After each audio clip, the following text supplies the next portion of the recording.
Hello, everyone. Welcome to another CommerceIQ Retail E-commerce News Roundup. I'm Tim Campbell, CommerceIQ's Head of Industry Insights, and today we have 4 articles for you to understand the state of retail e-commerce for the week. So let's get into it. I'm just going to share my screen, and if you're interested in any of these articles, just check out the comments on the right-hand side, and you'll see links to each of these articles.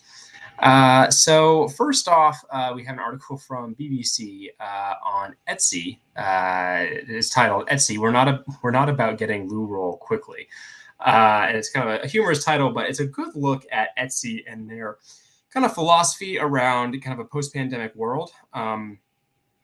If you think about the surge of e-commerce growth that happened among a lot of players, e-commerce players during the pandemic, then how it kind of rebounded and left in 2021 or 2022, what you're left with is a bunch of players like Etsy and others kind of scrambling to find where are we going to find growth, where are we going to find increased or maintained profitability. And this is just does a good job of looking at, a bit of Etsy more in depth.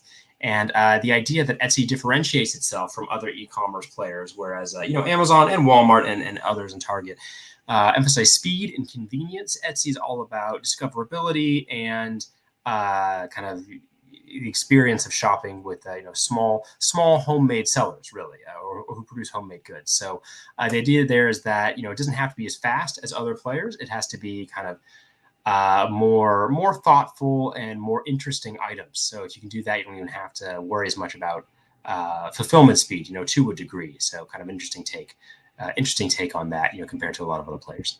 The next article here is from Wall Street Journal, and it's retailers rethink in-store tech as shoppers return. Of course, 2022 saw a big surge of in-store shopping after years of e-commerce growth, and this means that retailers are thinking, how do we use technology and data to enhance the in-store experience? So a lot of that is mobile tech, but does a good job of kind of an overview of some of that technology, especially around self-checkout and some of the barriers to implementing in-store tech that don't exist for e-commerce players.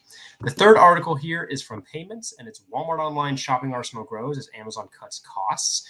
And the additional Walmart feature here is text to shop, where you can text what you want and it will automatically be added to your list, and you can based off your purchase history, so you're getting what you normally get, even if you text something relatively simple, and should make shopping easier.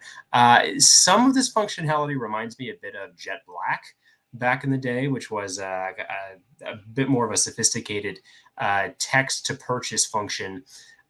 Where it would, an algorithm would essentially serve you up recommendations for what to buy after you ask questions, like what should I buy for a 3-year-old's birthday party, for instance.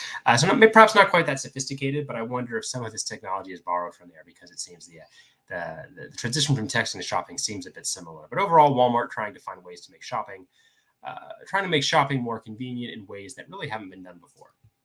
The fourth article here is from Financial Times, and it's entitled, "What if TikTok really just wants to sell you stuff?" And this is perhaps a bit different from some of the news we normally review. But this is interesting because it takes a look at TikTok and its relationship to its parent company, ByteDance, as well as kind of its parallel platform in China.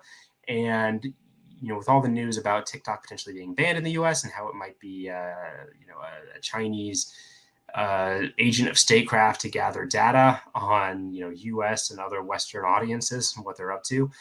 This kind of goes against the grain there and says, maybe not. Maybe this is actually just primarily a way to try to sell you stuff. And then dives into that as well about how TikTok can, how it succeeded in China in terms of monetizing itself and providing basically 5 to 10% of all videos go to have a link to buy something at the end of it. And not only that, but it's also monetized being advertisements for longer advertisements, which I thought was a really interesting point in the article, saying they link to other advertisements, which then have higher engagement. It can also lead to further purchases. However, that's in China and Asia. In the US, it really hasn't had that success, and it's kind of been a gulf between what's been successful in China and what's been successful in the US when it comes to shopping via short form video. All right, that about sums us up for the week, and I hope you enjoy reading those articles. And also, this is the last retail news roundup that we have before the end of the year. So I hope you have a great holiday season, and I will present to you again in the new year. But yeah, have a great rest of your week, and hopefully you are able to take some time off and enjoy it.